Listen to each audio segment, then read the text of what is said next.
Hi there, I'm Jim Smith, and in this lesson I'm going to help you learn how to change chords very efficiently. Okay, I've taught thousands of guitar lessons over the years to people of all ages, and I've accumulated a lot of knowledge and observing hands, and found that there's some consistent things you can do that'll help you be able to change chords in the most efficient manner possible. And if you're a beginner, one of the things you want to be able to do as soon as possible is be able to change chords so you can play songs.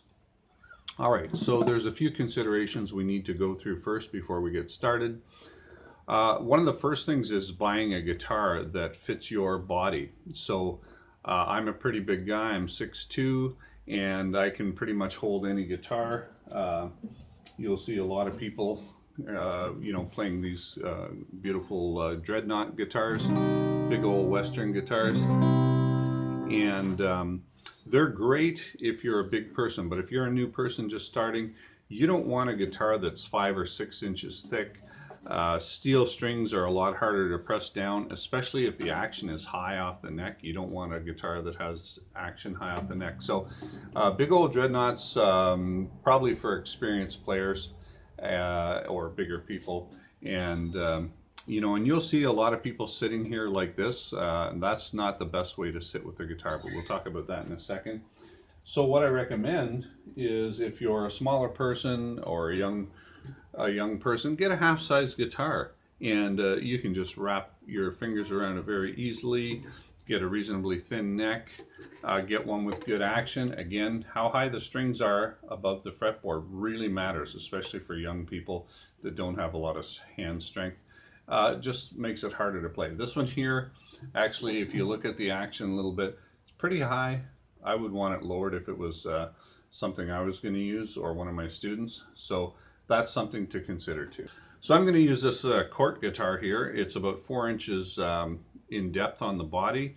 It's got nylon strings. Okay, if you want to look close there, they're nylon strings. And the action, I've got it pretty decent, pretty low. I like to have low action so my hand doesn't get tired after playing for a while. Okay, so the thing we're going to do in this lesson is we're going to learn to play 4 chords that are used in the style of Bob Dylan's Knocking on Heaven's Door. So it'll be a G, a D, an A minor, then a G, a D, and a C. And that's going to be the pattern we learn. And these chords are used in thousands of songs, so learning them for this song will allow you to be able to play lots of other songs also. Some other things to consider are things like keeping your fingernails really short, okay? So that your fingernails don't get in the way of pressing the chords down properly, okay? And that's important. So I always used to have a nail file and some nail clippers in my nail clippers on my keychain and a nail file in my wallet, so I could keep them nice and filed down at all times, okay? So here's some other things to consider now, how to sit with the guitar. You will see, and I'm going to back up just a little bit so you can get the view here. So you'll see a lot of people playing guitar like this, and that's okay if you're an experienced player, but if you're brand new, this is a terrible way to sit. What you want to do is you want to get a stack of books, or I'm using a volleyball here, use something to prop up your left leg, and then put the guitar on your left leg and cradle it between your left and right legs, okay? And then you can just pretty much put your arm here and it stays in place. The neck is up close to your body. You don't want to play guitar out here. You can understand that that just wouldn't work very good. It's kind of like driving the car over here. You don't want the steering wheel over here. You want it in front of you where you've got lots of strength. Okay, so this is why classical guitarists sit this way, not because they're playing classical music. It's because it's the easiest way to hold the guitar. And it also follows through if you're standing up playing the guitar. Imagine this, and then now stand up. It's just so hard to reach underneath the neck. So you want to have the guitar up here when you're standing, and then you want to have the guitar here when you're sitting. And yeah, then it's just a lot easier to play. All right, so there's a few things. Now let's get into making some music. Okay, a few things about the guitar. This is the nut, okay? This plastic piece here is the nut. The metal strips going across are the frets. So this is the first fret, second fret, third fret. If I say play at the first fret, I don't mean play on the fret, I mean play just behind it here, in this area here. And you usually want to play close to the fret, but not on the fret. If you play back here, you're going to get that buzzing sound. Now you get a nice sound closer to the fret. Second fret, play here. Third fret here. But you've got a little room because sometimes you need to fit more than one finger in the same fret area, and sometimes they're back here and sometimes they're a little more forward. So first fret, second fret, third fret, fourth fret. And for your fingers, index fingers number 1, middle fingers number 2, ring fingers number 3, and your pinky is finger number 4. Okay, 1, 2, 3, 4. All right. So what I'm going to do is I'm going to show you a G chord. And there's many ways to play a G chord. Some people play it like this. I do not recommend that. But here's what I'm going to show you. So this way to play G is real fun. It's relatively easy. Might not seem that way for you if you're a beginner, but it's one of the easier ways to do it. The other thing is if you're putting on chords and you're having a lot of trouble, well, it's okay to reach over and help your fingers move onto the right location on the fretboard. Okay, so for this G chord, we're going to take our middle finger, our second finger, we're going to put it on the 6th string. Okay, so the bottom string here, the skinny string is string number 1, 2, 3, 4, 5, 6. I want to be at the 3rd fret, 0, 1, 2, 3. So I'm on the top string, the 6th string at the 3rd fret, and that's and then we're going to just play that. We're going to take our 3rd finger and we're going to put it on the 2nd string here, still in the 3rd fret, and we're going to take our pinky and put it on the 1st string, still in the 3rd fret. So here, here, and here. Now, the other thing to know about the G chord is it's okay to have your top finger lean down on the string below it. Okay, so the 2nd finger here is going to lean on the 5th string so it actually doesn't ring. So we have this note, a dead note, 2 open strings with no fingers, and then these here. And if we strum them all, 1 downstroke, we get a G chord. Now, the other thing here I'll point out is that when you strum, tip your pick down a little bit. Don't have it going into the strings like this. Have it so it glides over them. I don't know if you can see that, if my angle's very good. Okay, you don't want it straight, and you definitely don't want it pointing down like that. So, okay, so have your pick angled downwards like that. Now, when you put on chords, you want to put on the lowest number first. So in this chord, we don't need finger number 1, we need finger number 2, 3, and 4. So I'm going to put finger number 2 on, and I'm actually going to press into the string pretty hard and then give you a close-up of the little indent in my finger there. Okay, so you don't want it right under the nail. That will be painful and tear your nail. You have to make sure it's right in the middle of your finger, and hopefully you can see that. And then you're going to put on, so after you put on your 2nd finger, you're going to put on your 3rd finger, place it nicely, and then you're going to put on your pinky. And then you're going to strum all 6 strings, even though this one isn't going to ring. 1, 2, 3. Well, I should say 2, 3, 4, because that's what finger numbers we're using. The next chord we're going to use is a D chord, and D is a fun chord, a little tricky, but nothing too much. We're going to take our 1st finger, we're going to put it on the 3rd string, 1, 2, 3, at the 2nd fret, 0, 1, 2. So right here. And we're going to take our second finger and put it on the first string in the second fret area here.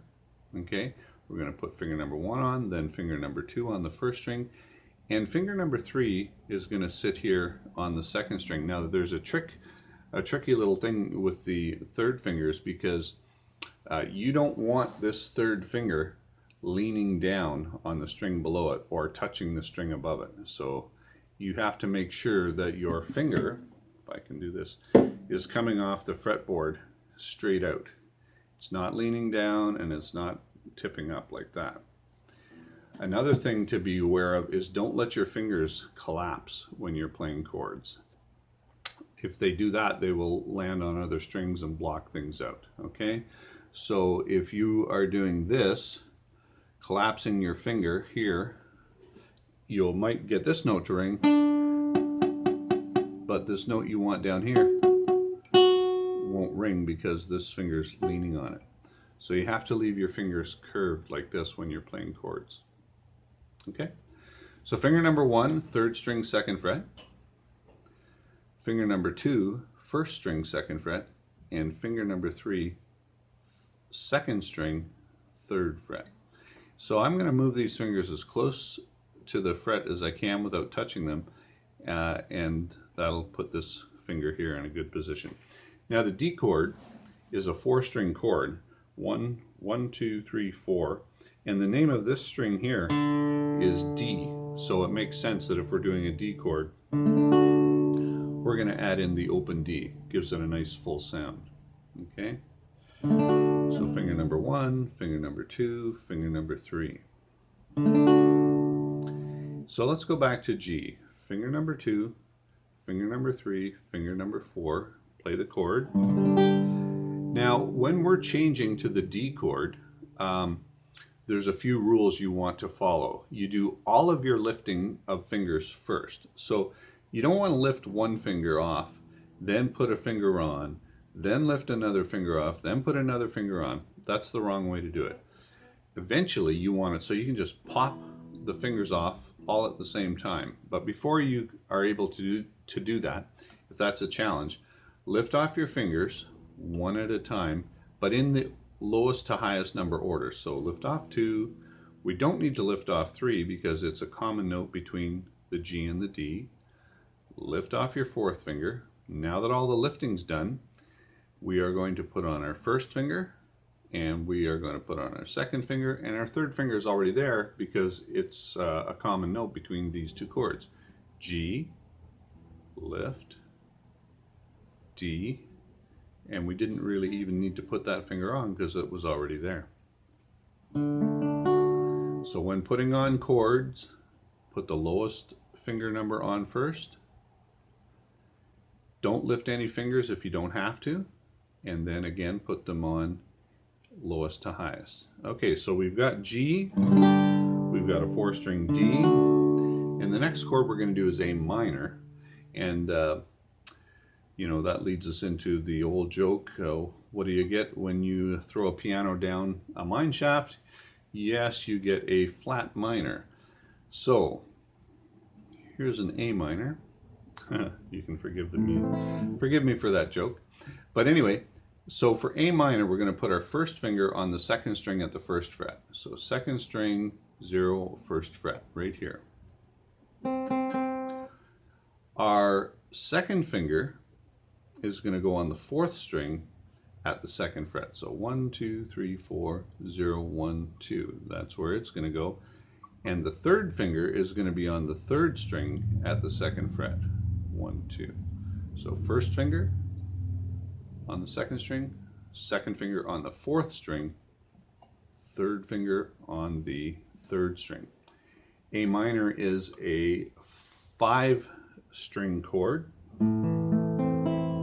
Okay, 1, 2, 3, 4, 5. And this might be a challenge because you might be leaning your fingers down and you've got to tip them up so that they don't.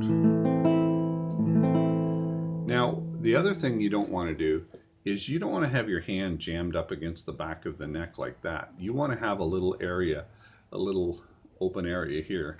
so that your fingers are coming down on the proper angle. They're not leaning down on the string below, okay?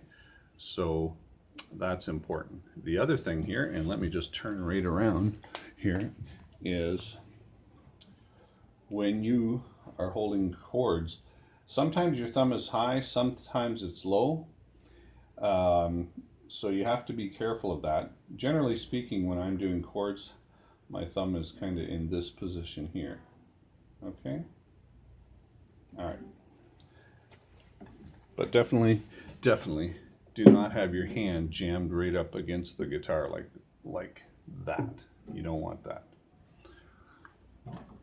Okay. So now we have G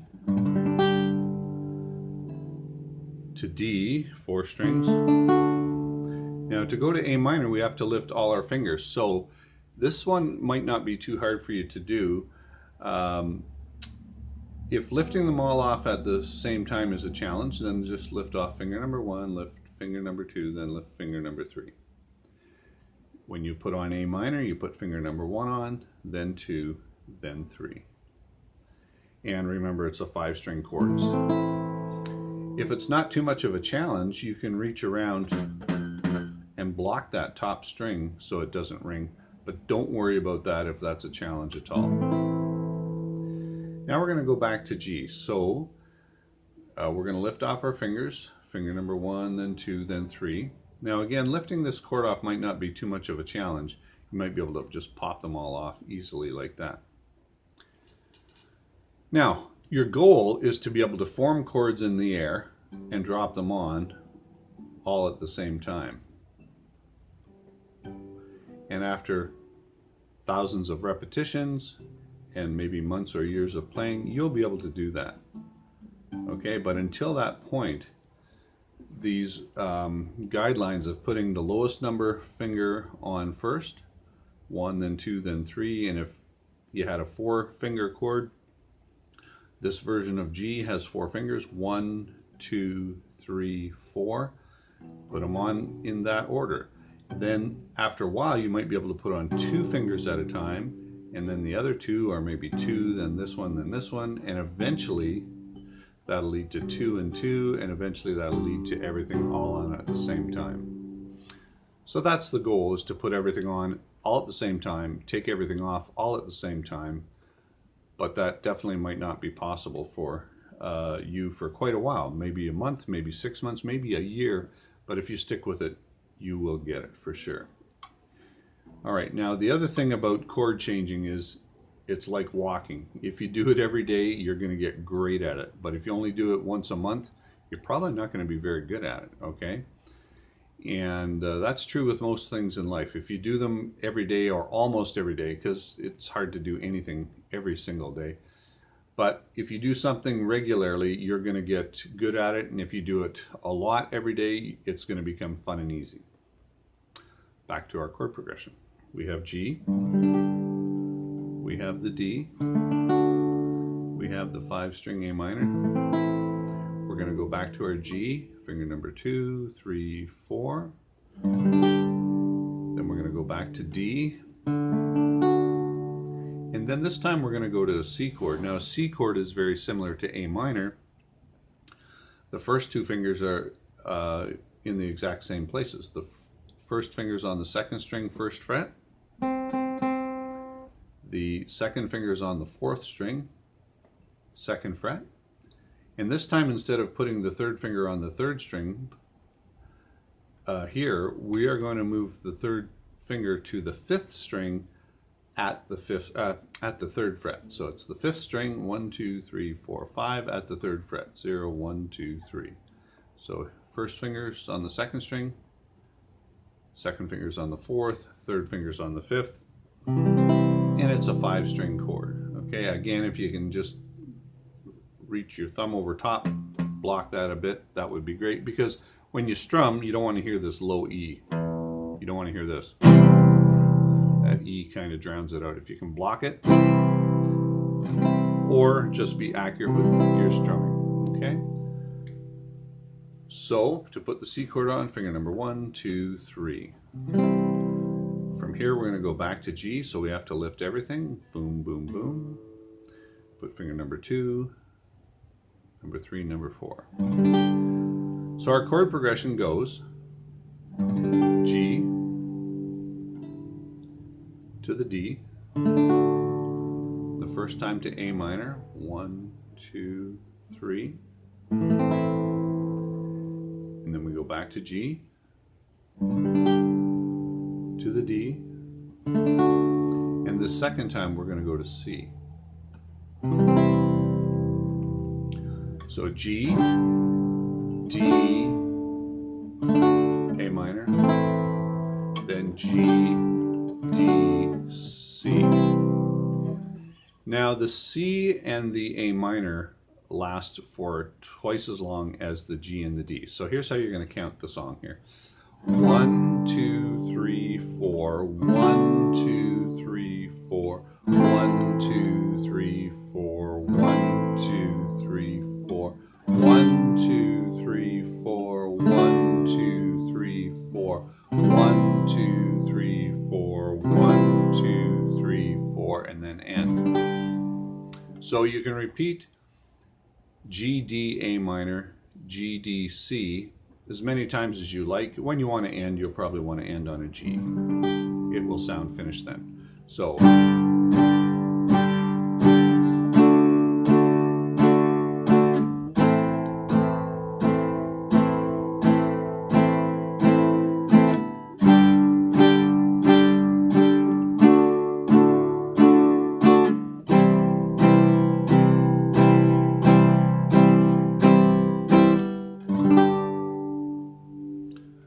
another little tip for getting your chords quicker is that once you place a chord, squeeze that shape down. Now make sure every string rings properly. We don't want that one to ring. That's ringing. And then squeeze down really hard so you can see those indents in your finger. D. Now I'm going to do this wrong on purpose. So this finger is leaning down. So you want to make sure that all the notes are ringing clear. And squeeze, squeeze, squeeze. It's going to hurt a little bit. Get used to it. After a while the pain goes away. But holding that shape for a little bit really helps the muscle memory. And then, yeah, same for A minor. Once you get them ringing, you're gonna have to fight for it. Nobody can learn chords for you. You have to put in the work. You have to struggle. You might get a dead note. Then you gotta fight and force your fingers to go into the right place. And it might seem like it's gonna never happen for you, but I've never taught a person who stuck with it who couldn't do it, but I've taught lots of people who could after a month or two. And but usually the thing is that they find they don't really like this kind of movement. It's not fun for them, so they don't do enough repetitions. Other people, they really love the technical aspect of these small movements. They find it exciting and interesting, and they just do it all the time. I mean, you can sit here and watch a TV show, a hockey game, anything, and just do these changes instead of sitting there watching the hockey game. Sit there. You don't even need to strum it, so you don't need to bother anybody else. You just sit there, because physically you need the repetition. Mentally, you know what to do. Okay, enough of that. So moving on here. Okay, practicing tips. So if you practice every day, you're gonna have greater success a lot sooner. Some days though, obviously, you don't have time to practice for 30 minutes and all that. A 1 minute or a 2 minute practice is great. Just, another important thing is to always have the guitar ready. Have it out. If you have sheet music that you're referring to, have it on a stand, have it out, ready to go. So all you have to do is sit down, grab your guitar, and you're ready to go. Don't put it away, don't put it under the bed. have your books out or your notes out, have everything ready. Parents, a little tip: if your son or daughter is learning to play, don't stick them down in the basement. Don't stick them up in their bedroom. Let them play right in the middle of the living room, you know, so they feel important. And you know you're supporting, they know that you are supporting them. Okay, that's really important. Okay, so short practices are great. You know, if you don't want to practice 20 minutes in a row or 30 minutes in a row, 4 or 5 2-minute practices is great. You know, you might get up before school and just practice your changes a few times, get the muscle memory going. You know, get home after school, you know, do some chord changes for 2 or 3 minutes, then go do your homework, whatever, and then later in the evening do a 5 or 10 or 20-minute practice. On the weekends, you know, you might have more time, so it's great to do a 30-minute practice or an hour practice or a 2 or 3 hour practice, and I've done lots of those, but that's up to you. And then you want to learn to increase your speed. So in the beginning, it's just a challenge enough to place the fingers and get every note to ring. If you can do that, that's like great. But then you want to be able to change fast enough that you can actually make a song. So let's say we were going to play in the style of knock, knock, knocking on heaven's door. I would play something like this.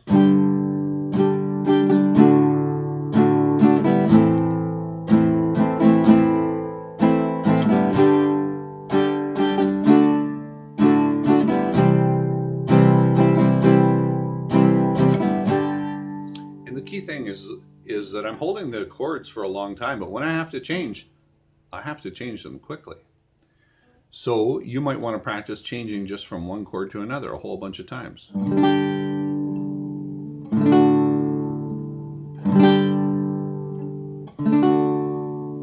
And in the beginning, practice slow and make every note ring, and then you want to go for speed, and you might not sound as good. Now I'm doing that on purpose, but it doesn't matter. You eventually have to force yourself to go fast. If you never force yourself to go fast, you'll never be able to play songs. So slow practice,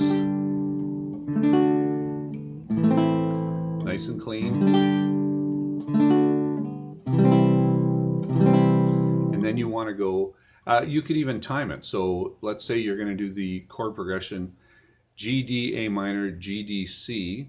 And let's say you want to do that 2 times through. So you put on a little timer, have your cell phone there, whatever, and just time how long it takes you to do them. And if you're a beginner, you might be doing this. And you want to time it.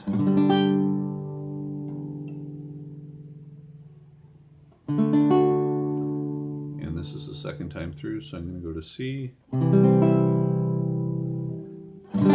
And it might take you 30 seconds, it might take you 2 minutes, it might take you however long it takes you. Then hopefully a week later you time yourself again and you've chopped off 10 or 15 seconds.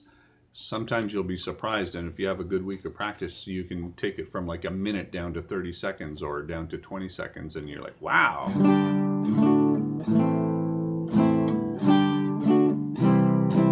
You know, and get close to being able to play a song, and that's real exciting. And then you can get together with other people, create real music, and then the party begins. Okay, and then you want to, same as if you're doing like a 100-meter dash, you know, you want to go max, you want to go all out until you can't run any faster. Well, do that with chords. Take your brain, force your fingers to move as fast as they can, to the point of fail. Now I'll try it again here, and I'll see if I can, to the point where you just can't keep up, your fingers can't keep up with your brain. Okay, and then so all 3 stages are important: slow and perfect, faster, and maybe some mistakes, but at least you're getting musical. And then always practice till you max out, and that way when it gets time to play the song, you're like, well, I've already tried it way faster than I need to, so I know I'm going to have enough speed to get through the song. Okay, so those are important things. Alrighty, what else do we have here? Okay, so I'm going to put the strumming pattern here up on the screen. And again, this is a chord progression in the style of Knockin' on Heaven's Door by Bob Dylan. And I have another video where I teach you how to strum more complicated strumming patterns. But to get started, the most important thing will always be to be able to change chords. So I'm going to go through this whole chord progression 2 times, and you now know the names of the chords, so I don't need to say them. G to D to A minor, then G to D to C. Remember that the A minor and the C are going to get 2 sets of 4, so 8 beats in total. G and D only get 4 counts. All right, so here we go. And when I'm done, I'm going to end on a G chord. So here we go. 1, 2, 3, 4. 1, 2, 3, 4. 1, 2, 3, 4. 1, 2, 3, 4. 1, 2, 3, 4. 1, 2, 3, 4. 1, 2, 3, 4. 1, 2, 3, 4. 1, 2, 3, 4. And then on the G chord. All right, so there you go. Follow those tips and just practice regularly, and you're going to do fine. You'll be playing guitar in no time. See you in the next video.